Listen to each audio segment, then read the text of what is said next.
안녕하세요. 중견기업을 다니고 있는 평범한 40대 남성입니다. 이렇게 사연을 올리게 된 것은 저희 회사에 최근 피바람이 돌고 있기 때문입니다. 최근 저희 회사는 정리해고 바람이 불기 시작했습니다. 같이 입사했던 동기들이 한 2명씩 사라지기 시작하더군요. 그래도 저와는 상관없는 일이라고 생각했습니다. 저는 그들보다 압도적으로 실적이 좋았으니까요. 그런데 오늘 충격적인 사실을 알게 되었죠. 저희 부서는 현재 여건상 추가 인원을 뽑을 수 없는 상태인데도 인원을 뽑는다는 공고가 나와 있더군요. 처음에는 잘 됐다 싶었습니다. 마침 일손이 너무 부족했는데 그 부담을 조금 덜 수 있다는 생각에 기뻤죠. 그런데 자세히 알아보니 그렇지 않더군요.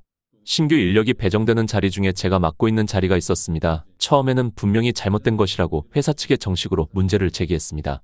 하지만 회사 측에서는 전혀 오류가 없다고 하더군요. 그 말과 덧붙이며 제가 해고될 리는 없을 거라고 말을 하더군요. 대신 신규로 들어오는 사람 좀 잘 가르쳐달라고. 새빨간 거짓말이었죠. 저는 주변 동기들이 잘리는 과정을 수도 없이 많이 봐서 알고 있었습니다. 신규 인력을 뽑고 3달 정도 있다가 기존 인원을 내보내는 방식을요. 그걸 알고 나서는 발이 덜덜 떨리기 시작했습니다. 대학을 졸업하고 평생을 이 회사에서 바쳐서 살아왔는데 3달 뒤에는 제가 나가야 한다는 사실이 말입니다. 그것도 아무것도 없이 덩그러니 혼자 사회에 던져진다는 사실이 말입니다. 평생을 이 회사에 바쳤는데 제가 나가서 대체 뭘 할 수 있을까요? 문제는 그뿐이 아니었습니다. 제게는 부양해야 할 딸도 있었죠. 이제 갓 초등학교에 들어간 녀석인데 제가 회사에서 잘리게 된다면 앞으로 녀석의 식비나 교육비나 도저히 감당할 수가 없었죠. 게다가 아내도 최근에 임신을 해서 육아휴직을 한 상태였죠. 사실상 저 혼자서 이 가정을 책임져야 하는데 제가 이 회사에서 나가게 된다면 이 가정은 끝이었습니다. 정말 회사가 원망스러웠죠. 아니 사실 생각해보면 저의 아니라밀지도 모르겠습니다. 사실 몇 년 전에도 이와 똑같은 위기 상황이 있었습니다. 그때 사실 회사에서는 언젠가 분명히 버려질 거라는 걸 깨닫게 되었죠. 하지만 지금 생각해보면 애써 무시했던 것 같습니다. 저는 이 회사밖에 모르고 살았으니까요. 이 회사 업무 말고는 저는 할 줄 아는 게 아무것도 없으니 말입니다. 그저 나는 다른 이들과 같이 정리해고를 당하지 않을 거라는 생각만 하면서 넘겼죠. 남들과 나는 다르다는 마인드로 말입니다. 그 결과 저는 이 회사에서 잘리면 먹고 살 수 있는 다른 수단을 아예 준비도 하지 않은 상태로 3개월 뒤면 나가게 되는 것이죠. 미친 척하고 회사에 개겨볼까 생각도 해봤지만 저는 이내 생각을 접었습니다. 그렇게 독종 소리를 듣던 동기 녀석들도 한 달을 못 버티고 나갔거든요. 정말 사람 취급을 못 받는 그런 나날들이 계속 펼쳐지게 되죠. 사실 회사원이 이길 수 있는 방법 따위는 없습니다. 그렇다고 다른 회사의 취업 자리를 알아보려고 해도 업계 자체가 불황이라 이직 자리도 없었죠. 그래서 정말 참고 살았습니다. 아웃소싱이라는 명목으로 아무것도 모르는 녀석이 팀장 자리에 앉더니 뭣도 모르면서 부서 사람들에게 계속 지시를 해댔죠. 솔직히 정말 우스웠습니다. 이미 업계에서 구닥다리 취급당하는 기술을 들고 와서는 이걸 바탕으로 프로젝트를 진행하라느니 정말 별 이상한 지시만 내렸죠. 참다 못한 부서 사람들이 그에 대한 이의를 제기해도 그냥 싸그리 무시하고서는 자기가 원하는 방향대로 진행을 시켰죠. 자기 말에 토를 달면 그 인원들을 내보내기 일쑤였죠. 팀장 위에 있는 사람에게 메일을 보내봐도 그저 니들 부서 일이니 니들이 알아서 해라는 답변이 돌아올 뿐 이 사안에 대한 해결책을 제시할 생각은 전혀 없었죠. 그저 자신의 평안과 안녕에만 관심이 있을 뿐이었죠. 그때부터는 사실상 저도 포기하고 그 팀장의 말에 고분고분 따르게 되었죠. 그 뒤로 이 부서의 실적은 말을 안 해도 뻔했고요. 사실 저도 미래는 알고 있었지만 당장 살아남기 위해서 비위를 맞춰주는 선택을 할 수밖에 없었죠. 그 결과 저는 결국 3개월 뒤에 나가야 하는 신세가 되었습니다. 그건 저희 부서의 다른 직원들도 별반 다르지 않았죠. 그래서 저희 부서 직원들끼리 가끔 모여서 이야기를 주고받다 보면 그런 말이 항상 나왔습니다. 형이 그냥 팀장 자리 맡으면 안 돼요? 대체 무슨 소리인가 싶어 녀석을 의아하게 쳐다봤죠. 그러니 말하더군요. 아니 솔직히 이 회사 내에서 이 업계에 대한 이해도가 형보다 높은 사람은 그 누구도 없잖아요. 저희 회사에서 누구도 못 받았던 공모전 대상을 형은 줄줄이 받았고요. 그 말은 맞긴 했습니다. 제가 지방대임에도 불구하고 이 중견기업에 들어올 수 있었던 이유는 바로 압도적인 스펙 때문이었으니까요. 순수한 실력으로만 보자면 아마 이 회사 아니 업계에서 저보다 뛰어난 사람은 아마 2손가락에 꼽을 수준일 겁니다. 하지만 그럼에도 정리해고를 당할 수밖에 없었죠. 저 팀장 자리에 앉은 사람이 제가 내는 제안서를 족족 거절하고서는 매번 자기가 만든 이상한 프로젝트만 진행시켰거든요. 그러니까 저희 부서의 실적은 나날이 갈수록 떨어질 수밖에 없는 거죠. 저 팀장만 어떻게 몰아낸다면 기사회생을 할 수 있겠지만 그건 사실상 불가능합니다. 저 팀장은 이 회사에 꽤나 높은 분이 꽂아준 낙하산이니 말입니다. 사실상 저 팀장을 내쫓는 건 불가능한 셈이죠. 제가 선택할 수 있는 것은 3개월의 시한부 인생을 받아들이고 그 기간 동안 월급을 받으며 착실히 모으는 것뿐이었죠. 정말 우울했습니다. 퇴근길에는 항상 집에 가서 가족들을 볼 생각에 기분이 들뜨는데 이번에는 그렇지 않았습니다. 정말 아무 생각도 하기 싫었습니다. 제 머릿속에는 온통 부정적인 생각으로 가득 찼거든요. 회사에서 잘리고 자영업을 해도 어떤 기술도 없는 제가 어떻게 될지는 너무 뻔했죠. 그렇게 되면 저를 믿고 육아휴직은 낸 아내나 눈에 넣어도 아프지 않을 딸 녀석은 어떻게 될까요? 정말 한숨밖에 나오지 않는 상황이었습니다. 나름 열심히 살았는데 그게 모두 헛된 것 같이 느껴졌거든요. 이렇게 될 줄 알았으면 그냥 대충 살면서 인생이나 즐길걸. 저는 정처 없이 거리를 걷기 시작했습니다. 그래도 밤 공기는 시원해서 조금 기분이 나아지더군요. 아니, 사실 집에 들어갈 용기가 나지 않았습니다. 평소에 타던 지하철도 타지 않고 그저 주위를 배회했죠. 그런데 저 앞에서 사람들이 많이 지나다니는 경사로에서 할머니 한 분이 폐지를 잔뜩 실은 리어카를 힘겹게 낑낑 밀고 계시더라고요. 주변에는 사람들이 엄청나게 많더군요. 그래서 도와주려는 사람도 있었지만 할머님에게 가까이 다가가고는 이내 화들짝 놀라며 뒷걸음쳤습니다. 할머님의 추레한 모습과 얼굴 반쪽에 화상을 입으셔서 그런지 모두가 꺼려하더군요. 그저 닿기 싫어서 저 멀찍이 지나다니며 불쾌한 표정으로 할머님을 바라볼 뿐이었죠. 할머님도 그런 게 익숙하신지 혼자서 낑낑 리어카를 밀고 계셨죠. 누구의 도움도 받지 않는 생활이 너무나도 익숙해 보이셨습니다. 저는 그걸 보니 왜인지 조금 속이 부글부글 끓어오르더군요. 아무리 그래도 이건 좀 너무하지 않나라는 생각이 들었습니다. 그래서 저는 할머님의 옆으로 다가갔죠. 할머님이 옆을 쓱 보시더니 이해가 되지 않는다는 듯한 표정을 지으시더라고요. 아마 자기 옆으로 이렇게 가까이 다가오는 사람은 제가 처음이었겠죠. 저는 리어카 손잡이를 잡고서는 말했죠. 어디까지 가면 됩니까? 그의 할머님의 눈이 휘둥그레지셨죠. 아마 난생 처음 들어보는 말이신 듯 했습니다. 손사래를 치시면서 그럴 필요 없다고, 자기가 하면 된다고 하시더라고요. 그러면서 제 얼굴을 잘 쳐다보지도 못하셨습니다. 아마 화상 때문에 상한 얼굴 때문에 누굴 제대로 쳐다보지 못하시는 거겠죠. 혹시나 상대방이 불쾌감을 느낄까봐 말이죠. 하지만 저는 그런 할머님을 꼿꼿이 쳐다봤죠. 뭐 화상 자국이 있으면 어떻습니까? 다 똑같은 사람인데 말이죠. 제가 계속 할머님을 쳐다보며 어디까지 가면 되냐고 묻자 할머님이 저를 빤히 보시더니 입술을 꽉 깨물고서는 저 위를 가리키더군요. 그래서 저는 그쪽까지 할머님의 리어카를 밀어드렸습니다. 할머님은 한사코 사양하셨지만 저는 도저히 그냥 넘어갈 수 없었죠. 그러다 보니 어느덧 목적지에 도착했죠. 그런데 참으로 이상했던 게 그 목적지에 도착하자 기업 사장님들이나 탈법한 엄청난 고가의 고급 세단이 세워져 있었죠. 그리고 번호판도 어쩐지 익숙했습니다. 이상했습니다. 제가 저렇게 몇 억에 달하는 고급 승용차가 낯에 익을 리가 없는데 말입니다. 이내 생각을 더듬어 보고서는 그 이유를 알 수 있었죠. 바로 신입사원 연수 때 저희 회사 사장님께서 타고 오신 차종과 번호판이 일치했었죠. 설마 할머님과 저희 회사 사장님이 관련이 있나 싶었지만 이내 생각을 접었습니다. 그저 우연일 뿐이겠죠. 사장님과 관련이 있으신데 폐지를 주우실 리가 없죠. 저는 이내 할머님께 고개를 꾸벅 숙이고서는 말했습니다. 그럼 이만 가보겠습니다. 그렇게 돌아서려는데 할머님께서 말씀하시더라고요. 정말 고마웠네. 이 은혜는 나중에 꼭 갚겠네. 그에 저는 피식 웃었죠. 지금 제 상황을 해결해 줄 수 있는 건 사장님이나 가능할 텐데 말입니다. 하지만 말뿐이라도 고마웠죠. 상당한 위로가 되었습니다. 그 뒤로 저는 다시 무거운 마음을 안고 집에 들어갔죠. 그러자 딸 녀석이 아빠 왔다. 아빠 기다리고 있었어. 이러면서 제게 뛰어와서 푹 안기더군요. 이내 부엌에서 요리를 하고 있던 아내도 앞치마를 맨 채로 현관에 나와서 그러더군요. 오늘 하루도 고생했어요. 밥 만들어놨으니 편히 씻고 같이 먹어요. 저를 꼭 안아주면서 말하는데 정말 눈물이 날 뻔한 걸 찔끔 참았습니다. 저는 급히 화장실로 들어갔죠. 거기 더 있다가는 정말 울음이 터져나올 것만 같았거든요. 샤워기 물을 틀고서는 정말 한없이 끄끄 울었습니다. 제가 퇴사당하면 딸과 아내의 저 밝은 모습도 못 볼 테니 말이죠. 거의 20분 동안 화장실에 있으니 문을 두드리는 소리가 나며 아내가 말하더군요. 자기 무슨 일 있어? 아차 싶은 심정에 저는 급히 물을 끄고서 밖으로 나갔죠. 아내는 제 눈을 유심히 쳐다보더니 말하더군요. 자기 무슨 일 있어? 솔직히 말해봐. 아빠를 이렇게 힘들게 하는 사람 누구야? 내가 가서 혼내줄게. 우리 아빠 이렇게 하는 사람 보이면 가만 안 둘 거야. 그 고사리만한 손으로 말하는데 정말 말로 설명하기 힘든 감정이 불러일더군요. 저는 아무 일도 없다고 했죠. 거짓말은 죽도록 싫지만 이번에는 할 수밖에 없었습니다. 그야 어떻게 말하겠습니까? 가장은 이 집의 기둥인데 기둥이 흔들린다는 걸 알면 가족들은 어떤 심정이겠습니까? 그렇게 밥을 먹는데 평소와 다른 긴 정적이 흘렀죠. 아내가 먼저 입을 뗐습니다. 자기 회사에 최근에 정리해고로 엄청 피바람이 불고 있는 걸로 알고 있는데.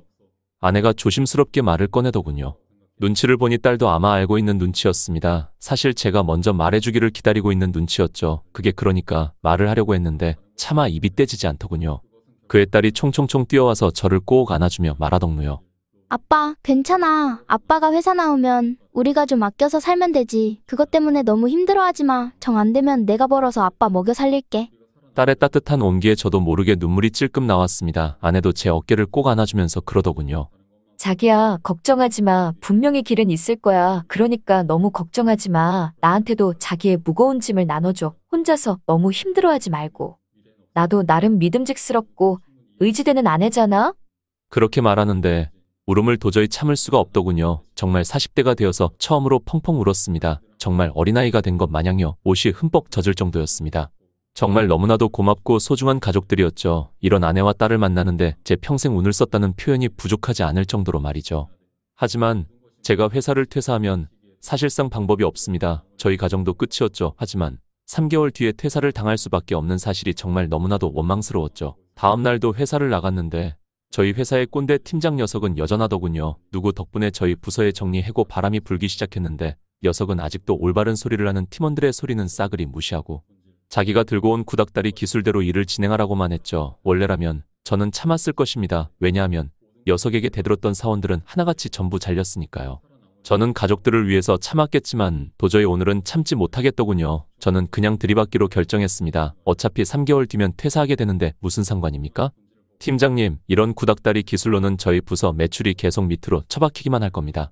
그의 사원들도 모두 돌아보더군요. 왜냐하면 제가 그간 들이받은 적은 한 번도 없었거든요. 그의 팀장 녀석도 주변을 의식하더군요. 그리고는 손을 꽉 쥐더군요.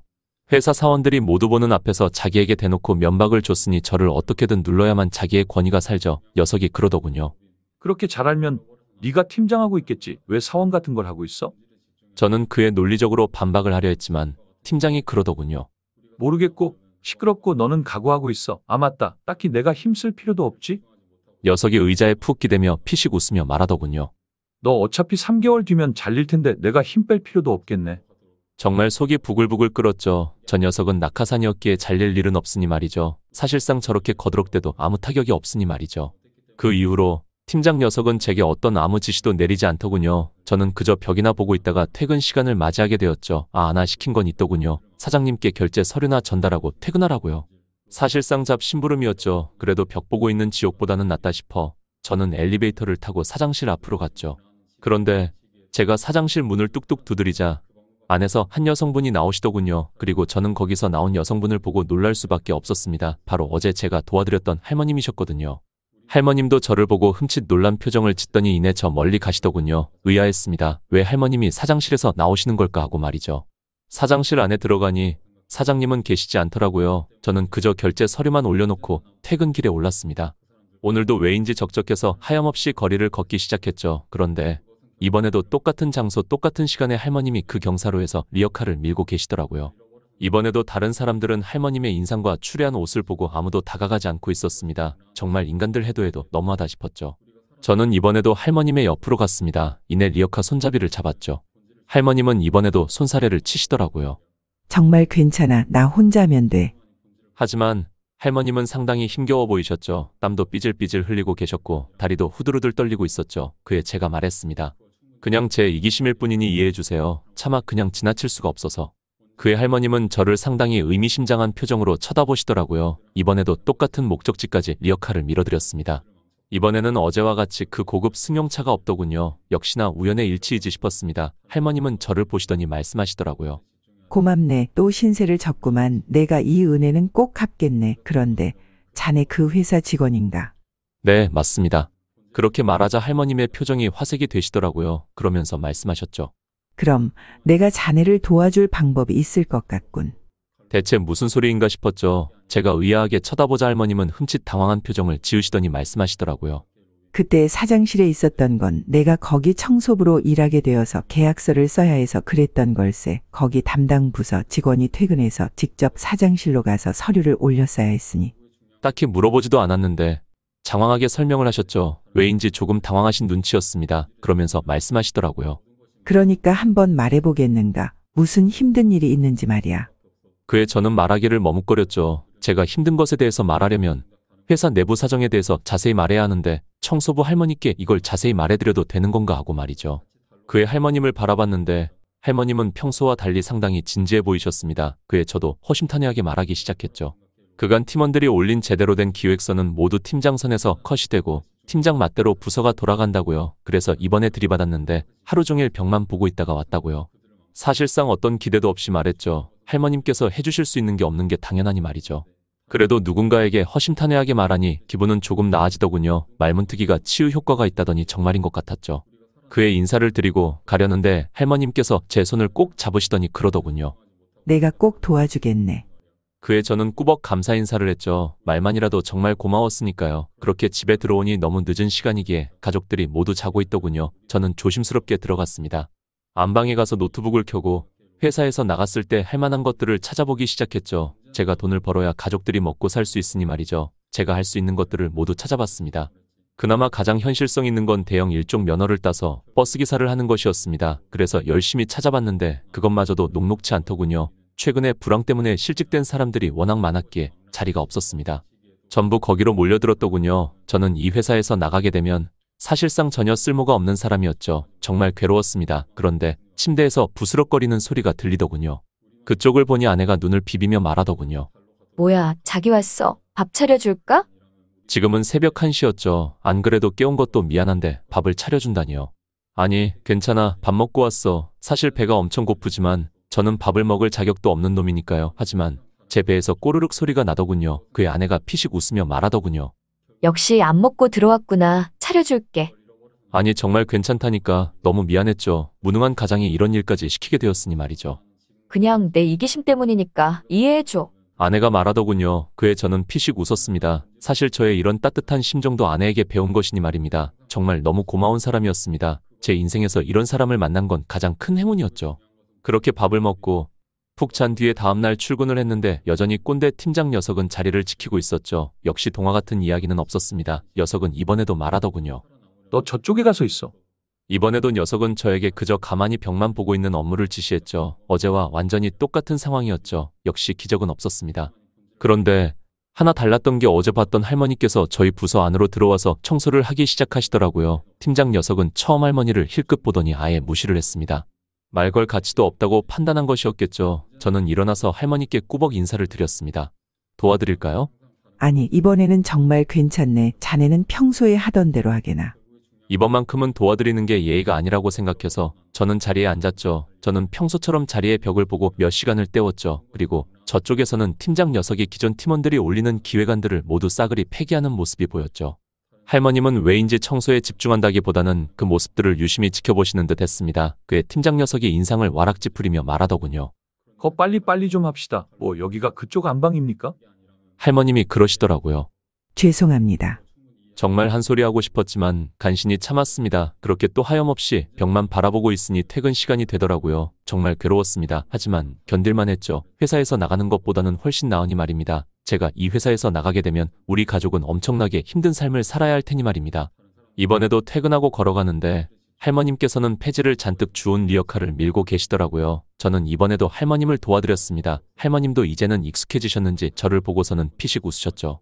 그렇게 목적지까지 밀어드리고 저희는 이야기를 나눴습니다. 며칠 동안 만나다 보니 조금 친해졌죠. 그러면서 할머님께서 말하시더라고요. 자네 말이 사실인 걸 확인했으니 아마 내일 가면 재미있는 일이 펼쳐질 거야. 네, 무슨 소리인가 싶었죠. 내가 분명히 말했지 않나. 자네를 도와주겠다고. 솔직히 말하면 조금 허풍이 있으신 분인가 하는 생각이 들었습니다. 그러려면 팀장 녀석을 잘라야 하는데 그 정도 권한은 사장님이 아니라면 없을 게 분명하니 말이죠. 팀장의 백은 상당히 저희 회사에 상당히 높은 분이니 말입니다. 할머님이 어떻게 하실 수 있을 리가요. 하지만 그걸 대놓고 앞에서는 말할 수는 없는 노릇이죠. 그래서 저는 적당히 감사 인사를 하고서는 집으로 돌아왔습니다. 그리고 다음날 출근을 했는데 정말 재미있는 상황이 펼쳐져 있더라고요. 팀장 녀석이 소리를 고래고래 지르고 있었습니다. 뭐야, 내 자리 어디 갔어? 녀석이 고래고래 소리를 지르길래 가봤더니 녀석의 책상에 사라져 있더군요. 저희 부서 직원들도 모두 당황한 듯 했죠. 그런데 이내 그 이유를 알 수 있었습니다. 얼마 지나지 않아 검은 양복을 입은 보안 요원들이 들어와서 녀석을 끌어내기 시작하더군요. 녀석은 격렬히 반항을 했지만 결국 힘에 밀려 끌려나갈 수밖에 없었죠. 직원들 모두 의아한 눈빛이었습니다. 이게 대체 어떻게 된 것인지 하고 말이죠. 얼마 지나지 않아 그 이유를 알 수 있었죠. 저희 회사 게시판에 저희 팀장의 해고 통보가 적힌 종이가 올려져 있었죠. 대체 어떻게 된 건가 싶었습니다. 녀석은 이 회사 전무님이 꽂은 낙하산이었으니까요. 어지간하면 녀석을 건드릴 수 없을 텐데 대체 누구길래 녀석을 자를 수 있나 싶었습니다. 그때 어제 만났던 할머님이 하셨던 말이 떠올랐죠. 에이 설마 싶었습니다. 어떻게 할머님이 그런 일까지 하시겠습니까?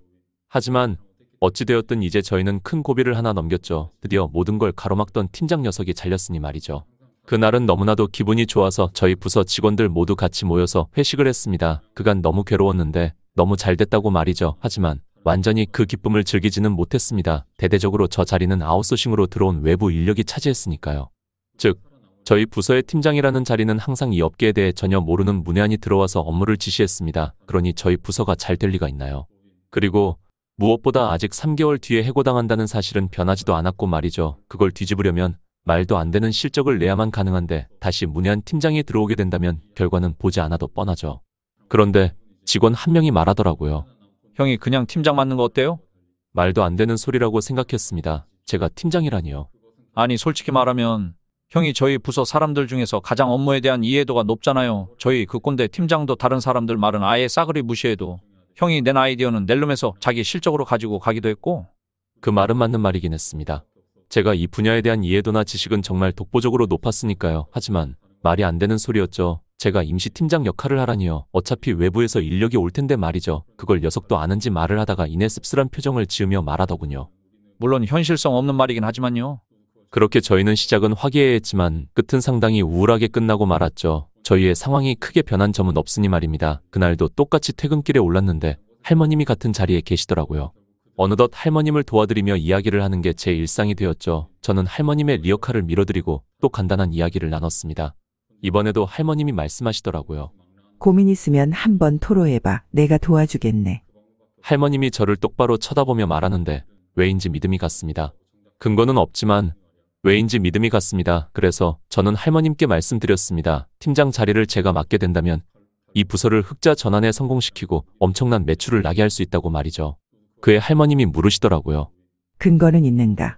그에 저는 그간 팀장에게 반려되었던 수많은 아이디어가 적힌 노트북을 드렸죠. 그걸 할머님은 한참 동안 들여다보시더군요. 그런데 저희 업계에 전문 용어가 많이 들어있어 알아보시기 힘드실 텐데 하는 의아함이 있었죠. 그런데도 할머님은 한참 동안 보시더군요. 분명히 무슨 말인지 이해하실 수가 없으실 텐데 왜인지 이해하고 계신 듯 했죠. 정말 이상했습니다. 한참 동안 노트북을 들여다보던 할머님이 이내 입을 떼셨습니다. 이런 좋은 아이디어들이 전부 반려당했단 말이지. 왜인지 엄청 화가 나신 듯 했죠. 걱정하지 마. 자네가 생각하는 걸 내가 꼭 이루어 줄 테니 말이야.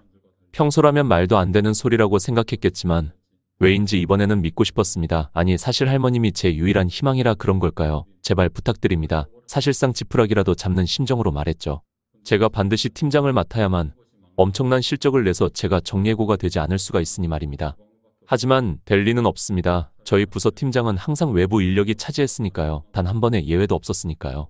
그렇게 사실상 포기하고 다음날 출근했는데 저희 부서 사람들이 웅성거리고 있더군요. 이상했습니다. 평소에는 출근하고서 일만 하던 사람들이 그렇게 모여서 떠들고 있으니 말입니다.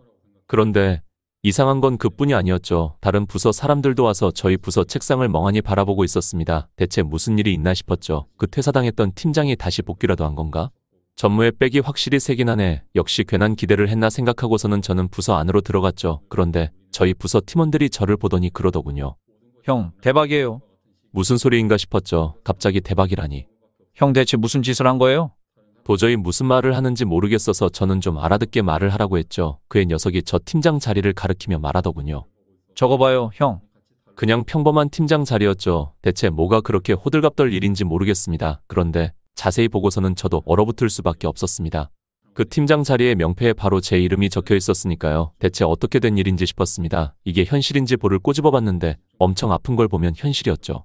다른 부서 사람들도 저를 보며 의아하게 보더군요. 그야 당연했죠. 저희 부서 팀장 자리는 항상 전무의 낙하산이 꽂혀졌으니까요. 저희 부서 사람 중에서 승진을 해서 팀장 자리에 앉는 건 제가 처음이었으니 말입니다. 당연히 그들의 의아한 표정이 이해가 되었죠. 저 또한 지금 상황이 이해가 안 되는데 말입니다. 대체 왜, 어떻게, 그런 의문들이 잔뜩 들었지만 지금은 그게 중요한 게 아니었죠. 저에게 드디어 기회가 생겼으니 말입니다. 3개월 동안 제가 팀장 자리를 맡아서 엄청난 실직을 낸다면 저희 부서가 살아나는 것은 물론이고 저와 팀원들 모두 정리해고를 면할 수 있을 테니 말이죠. 직원들도 그걸 아는지 당장의 의아함보다는 일에 집중해야 했죠. 그에 제가 팀원들에게 말했습니다. 당분간 집에 들어갈 생각들 안 하는 게 좋을 거야. 농담이 아니라 진심이었습니다. 그 정도로 일에 미쳐야만 지금 상황을 타개할 수 있으니까요. 아마 3개월 동안 정말 지옥 같은 행군을 거쳐야만 할 겁니다. 그 사실은 저희 부서 사람들도 그 누구보다 잘 알고 있겠죠. 엄청나게 괴로울 거라는 사실을 말입니다. 그 뒤로 저희 팀은 다른 부서 사람들이 모두 퇴근해도 항상 회사에 남아 있었죠. 정말 피곤해서 퇴사하고 싶은 마음이 굴뚝같이 들 정도로 혹독한 일정이었죠. 그런데도 날이 지나면 지날수록 저희 부서 직원들의 표정은 오히려 생기가 돌기 시작했습니다. 저는 그간 꼰대 같고 말도 통하지 않던 팀장과는 달리 저는 이 분야에 대해 빠삭하고 정말 필요하고 효율적인 지시들만 내렸으니 말이죠. 저도 그런 부서 직원들을 보고 힘이 다시 나기 시작했죠. 그들의 기뻐하는 모습을 보니 저도 덩달아 힘이 났습니다. 하루 종일 회사에 살다시피 해도 아무렇지도 않았습니다. 저희 부서 직원들과 저 모두 하루 종일 회사에서 살았지만 그 누구도 불평 한마디 하지 않았습니다. 저희 모두 사실 간절했으니까요. 어떻게든 3개월 내에 성과를 내야 저희 부서 직원들 모두 살아남을 수 있으니 말이죠. 그렇게 저희 부서 직원들은 정말 일만 하며 지냈습니다. 그러다 보니 얼마 지나지 않아 3개월이 되었습니다. 그 결과 저희 부서의 실적은 정말 비약적으로 상승했었죠. 그 어떤 다른 부서들보다 상승폭이 압도적이었습니다. 그 후에 공고판을 보니 역시나 저희 부서의 정리해고는 모두 취소된 상황이었죠. 그에 저희 부서 직원들 모두 환호성을 질렀습니다. 살면서 그렇게 기뻤던 적은 없었죠. 저희 부서 직원들 모두 부둥켜 안고서 울었습니다. 저희는 그날 정말 기쁘게 회식을 했죠. 평소에는 먹지도 않던 술을 연신 들이켰습니다. 하지만 그 누구도 먼저 빼지 않았죠. 정말 인생을 통틀어 그렇게 기뻤던 적은 다들 처음이었을 테니 말입니다. 그렇게 즐겁게 회식을 마치고 집으로 터덜터덜 걸어가는데 이번에도 할머님이 계시더군요. 저는 할머님과 이야기를 나누다가 말했습니다. 잠깐 저희 집에 같이 가시지 않을래요? 어째서인지 할머님과 만난 이후로 너무 잘 풀렸거든요. 그에 대해 저는 큰 감사함이 있었습니다. 그 기쁨을 할머님과 같이 나누고 싶었습니다. 그의 할머님이 조금 당황하신 듯한 표정을 지으시더니 이내 웃으시며 말씀하셨습니다. 자네 가족들이 궁금하긴 하구만. 결국 할머님과 저는 같이 제 집으로 걸어가게 되었죠. 평소와 같은 길이었지만 왜인지 달랐습니다. 모든 게 너무 아름다워 보였거든요. 그리고 집에 들어가 보니 늦은 밤이었습니다. 아내는 현관에서 저를 기다리고 있더군요. 입술을 꾹 깨문 채로 있었습니다. 아마 3개월이 지나서 정리해고된 시점에 제가 너무 괴로워서 새벽 1시까지 술을 마시다 들어왔다고 생각한 모양이었죠. 자기야, 괜찮아. 나한테 이제 의지해. 내가 어떻게든 해볼게. 그러자 저기서 문이 벌컥 열리며 딸이 눈을 비비며 오더군요. 저를 보더니 뛰어와서 안겼습니다. 아빠, 오늘도 수고했어. 그런데 아빠 술 냄새 너무 심해. 많이 힘들어? 그의 할머님이 피식 웃으며 말하셨습니다. 아니 오히려 너무 잘 돼서 술을 저렇게 왕창 마셨단다. 그의 딸과 제 아내 모두 의아한 표정으로 쳐다보더군요. 그에 저도 말했습니다. 걱정하지 마. 아빠는 쭉 회사에 다닐 수 있으니까 말이야. 처음에는 그저 위로용으로 한 말이라고 생각했는지 아내와 딸은 말을 꺼내지 못하더군요. 그러다가 이내 저는 휴대폰을 켜서 보여줬습니다. 바로 해고 통보가 취소되었다는 문자였죠. 게다가 임시팀장에서 정식 팀장으로 승진했다는 문자였죠. 그걸 보더니 눈을 휘둥그레 뜨더니 아내는 정말 입술을 꼭 다물고서는 정말 복잡 미묘한 표정으로 저를 한참 동안이나 쳐다봤습니다. 그러다 이내 저를 끌어안고 펑펑 울더군요. 정말 너무 잘 됐어. 다행이야. 정말 다행이야. 저를 안고서 끄끄 우는데 말은 하지 않았지만 아내도 상당히 마음고생이 심했던 눈치였죠. 할머님은 그런 저희를 빤히 보시더니 흐뭇한 미소를 지으시더라고요. 그렇게 저와 제 아내는 서로 부둥켜 안고 한참 동안이나 울었죠. 그런데 정신을 차려보니 할머님은 사라지신 상태였습니다. 감사 인사도 제대로 드리지 못했는데 대체 어딜 가신 건지. 그 뒤로는 같은 시각에 같은 장소를 나가도 할머님을 보지 못했죠. 감사 인사를 드리지 못한 건 아직도 마음 한 구석에 강한 짐으로 남아 있었습니다. 그렇게 둘째도 출산하고 행복한 나날들을 보내고 있던 와중 저는 회사 임원분들 앞에서 프레젠테이션을 맡게 되었죠. 정말 긴장이 되었습니다. 이번 일만 잘 되면 승진을 할 수 있을 테니 무척이나 중요한 자리였죠. 그래서 심호흡하고서 들어갔죠. 그런데 그 자리에 너무나도 익숙한 인상이 계셨죠. 바로 사장님 옆자리에 할머님이 앉아 계셨습니다. 할머님은 저를 보고서는 흐뭇하게 웃으시더라고요. 어떻게 된 건지는 모르겠지만 그 덕분에 저는 긴장이 확 풀렸습니다. 그 덕분에 성공적으로 프레젠테이션을 마치고 임원분들도 모두 박수를 쳐주셨습니다. 정말 짜릿하더군요. 그 이후로 제가 돌아가려는데 사장님께서 제 앞으로 오셨습니다. 혹시나 제가 잘못한 게 있나 싶었죠. 그런데 옆을 보니 여전히 할머님이 계시더라고요. 대체 뭔가 싶었죠. 그의 사장님이 말씀하시더라고요. 너무 고마웠네. 대체 무슨 소리인지 싶었죠. 사실 할머님께서 내 어머님일세. 그런데 자네가 큰 도움을 줬다고 들었네. 저는 멍한 표정으로 할머님을 쳐다봤죠. 그리고 이제서야 모든 게 아기가 맞아 떨어졌죠. 갑자기 그 팀장이 잘렸던 것이나 제가 팀장으로 승진할 수 있었던 이유가 말이죠. 제가 감사 인사를 드리려는데 할머님은 그저 온화하게 웃으시며 제 등을 두드려 주시고서는 가셨죠. 정말 너무 감사한 분이었습니다. 제 평생의 은인이지만 제가 어떻게 갚아드릴 방법이 없었죠. 이상으로 사연 마치겠습니다. 감사합니다.